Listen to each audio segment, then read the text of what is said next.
Most men do not fail because they are weak. They fail because they stop. They stop when the work becomes repetitive. They stop when progress becomes invisible. They stop when nobody notices. They stop because the life they imagined does not arrive as quickly as they expected.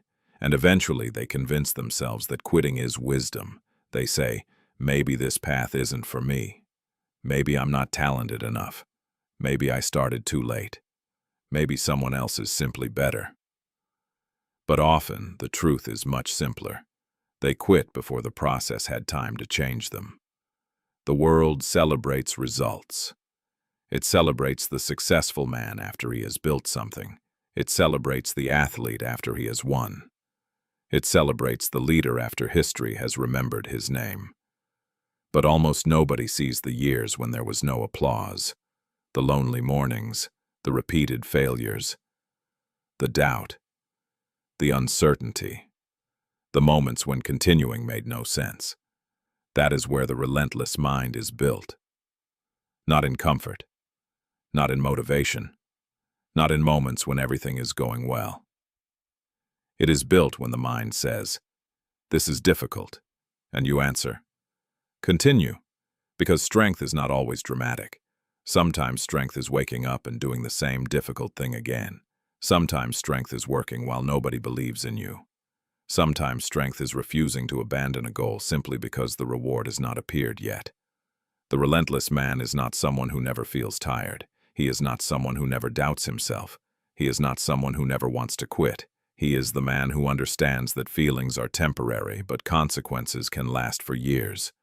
And because of that, he does not allow every difficult emotion to control his direction.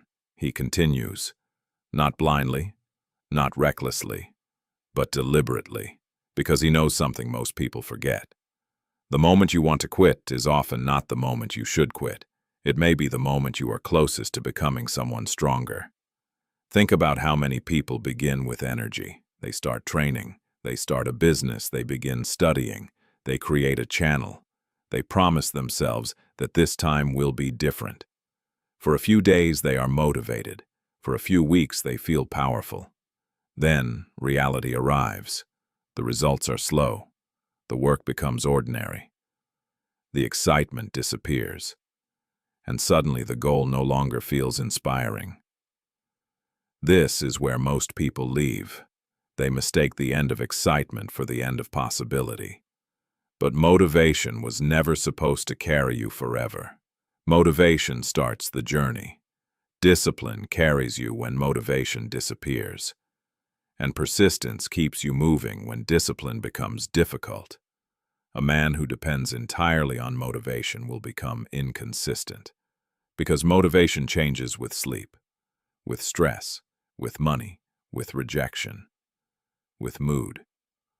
But a man who builds principles can continue even when he does not feel powerful. He does not ask, "Do I feel like doing this?"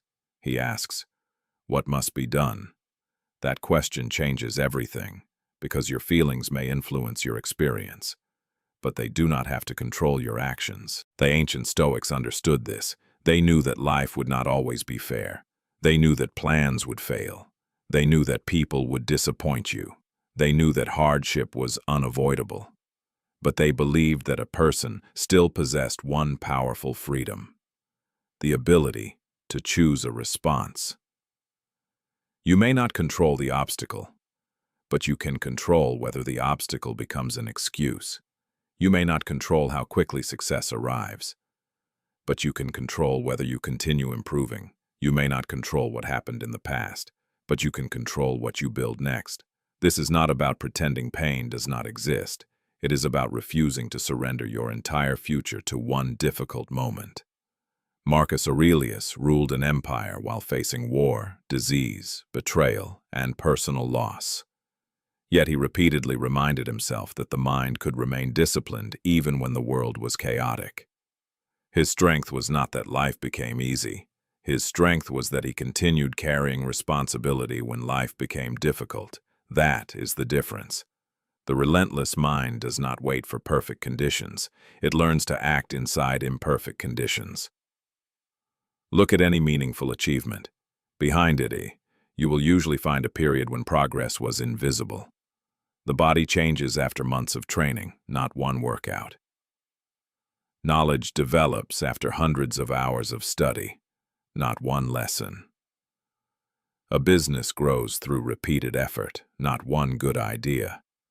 Character is built through thousands of small decisions. But people often quit because they cannot see the result yet. They forget that many important changes happen before they become visible. A tree does not become strong the moment it breaks through the ground. Its roots develop beneath the surface, unseen, quiet, slowly becoming strong enough to support what will eventually rise above it. Your work may be doing the same. The skills you are building, the discipline you are developing, the patience you are learning, the confidence created by keeping promises to yourself. These things may not be visible yet, but they are not meaningless. You are becoming capable before the world has evidence that you are capable.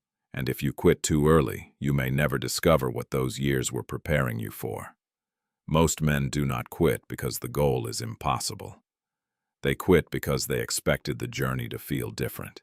They expected confidence before action. They expected certainty before commitment. They expected progress to be constant. But progress is rarely a straight line. Sometimes you move forward. Sometimes you struggle.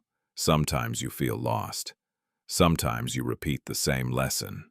Sometimes you work hard and see almost nothing. That does not always mean you are failing. It may mean you are in the part of the journey that nobody posts about. The quiet part. The difficult part. The part where you must decide whether your identity depends on immediate results, or whether you can continue because the work itself is shaping you. A relentless mind understands that temporary failure is information. It asks, what can I learn? What must I improve? What should I change? It does not automatically ask, should I give up? There's a difference between changing your strategy and abandoning your purpose. Sometimes the plan must change. Sometimes the method is wrong. Sometimes you need rest. Sometimes you need help. But none of those things require surrendering your future. Rest is not quitting. Adjusting is not quitting. Starting again is not quitting. The only true defeat is deciding that one difficult chapter must become the ending of your story. History is filled with people who survived because they continued when others believed the outcome was already decided. Napoleon returned from exile and regained control of France without firing a single shot.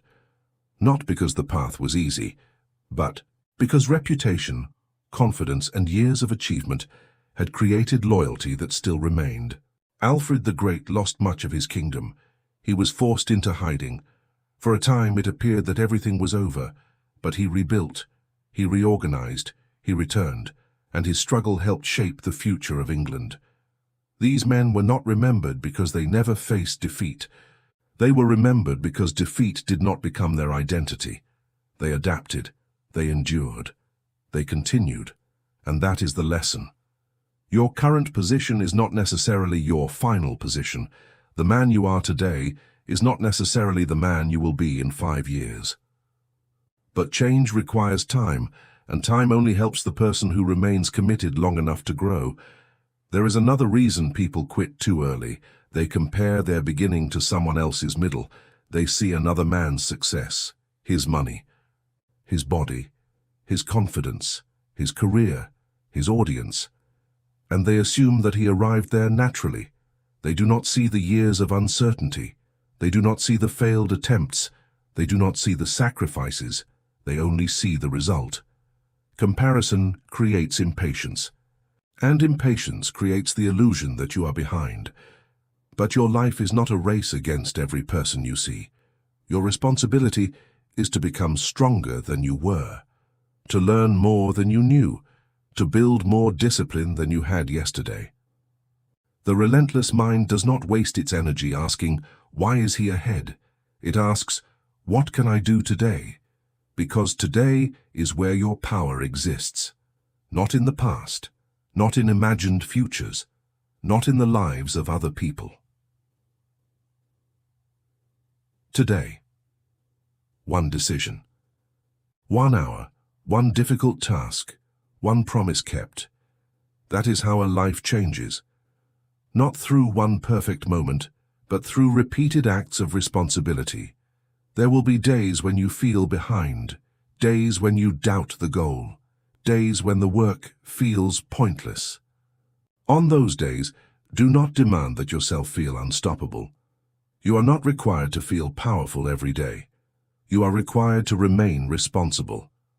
Some days, progress will mean moving forward quickly. Other days, progress will mean refusing to move backward. Sometimes winning means completing the full task. Sometimes winning means doing the smallest useful action instead of doing nothing. Read 1 page, train for 20 minutes, send 1 application, finish 1 lesson, create 1 piece of work, make 1 difficult phone call. Do something that keeps the chain alive, because momentum is not only built through major victories, it is protected through small acts of consistency. Every time you keep a promise to yourself, you create evidence. Evidence that you can be trusted. Evidence that discomfort does not control you. Evidence that your future is worth working for. And slowly that evidence becomes identity. You stop saying, "I'm trying to become disciplined." You begin to understand, "I am a man who does what he says he will do." That identity is powerful, because once discipline becomes part of who you are, you no longer need to negotiate with every difficult moment. You act. But being relentless does not mean destroying yourself. It does not mean ignoring exhaustion. It does not mean working without thought. A strong mind is not a mind that never rests. It is a mind that knows the difference between recovery and avoidance. Rest prepares you to continue. Avoidance helps you escape the work. Learn the difference. Do not call fear rest. Do not call procrastination planning. Do not call quitting finding yourself. Be honest about what you are doing, because the mind becomes stronger when it stops lying to itself. Ask, am I truly changing direction? Or, am I running from discomfort? That question may reveal more than you expect. The relentless mind is not built in one day. It is built every time you face resistance and choose a useful action. Every time you are rejected and continue learning. Every time you fail and return. Every time you are tired but still honor your responsibilities. Every time you choose long-term meaning over short-term comfort. The world may never see those moments, but you will.